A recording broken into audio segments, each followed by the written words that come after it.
Un mur de clôture pourtant bien érigé, à l'intérieur, des herbes sauvages envahissant les aires de circulation, des bâtiments d'hospitalisation aux murs lézardés et aux toits très vieillissants, voilà le triste décor que présente actuellement l'hôpital de référence de Dolisie dans le département du Niari.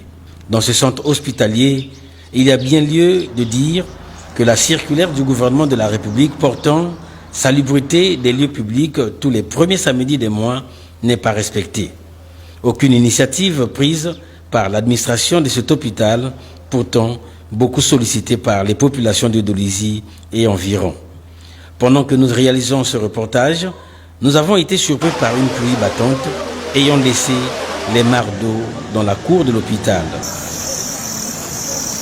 À la tombée de la nuit, l'éclairage public ne répond pas car les visiteurs et même les malades utilisent quelquefois des lampes à piles en cas de mouvement extérieur.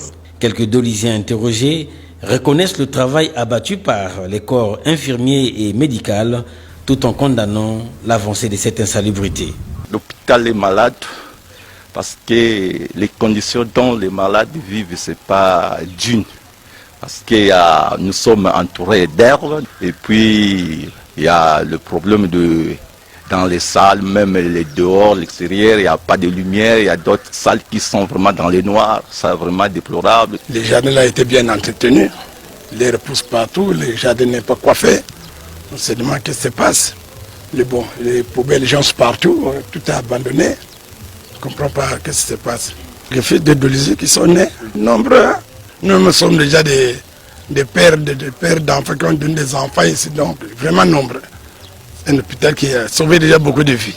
Hier, par exemple, l'hôpital avait des crédits. Bon, l'État venait pour essayer un peu d'aider l'hôpital par la subvention. Mais aujourd'hui, l'hôpital ne vit que de ces mini-recettes. Et quand vous voyez ces mini-recettes là, ça ne représente absolument rien. Et puis, il n'y a pas de service qui peut produire de l'argent pour faire fonctionner la structure. Bon, nous ne sommes pas comme chez les autres où il y a des dons, il y a les gens qui viennent en aide. Mais depuis qu'on est là, on ne voit pas les gens, que ce soit l'homme politique ou qui vient pour dire, voilà, on vient donner ceci pour subvenir aux besoins de l'hôpital.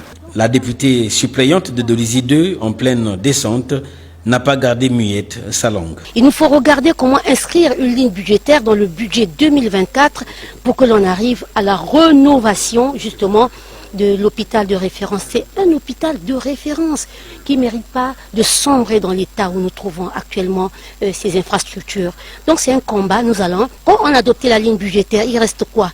Que justement les moyens soient débloqués. En ce moment-là, c'est l'exécutif qui agit, c'est le gouvernement qui agit, y compris les directeurs départementaux, les directeurs de ces hôpitaux, pour faire que les moyens arrivent et que ce soit géré à bon escient et de sorte que justement nos structures, nos infrastructures soient rénovées. Avec une superficie de 6 hectares 500, l'hôpital de référence de Dolisie a été créé en 1932. Elle présente de nos jours des difficultés d'ordre technique et financière, la cause, le manque de subventions.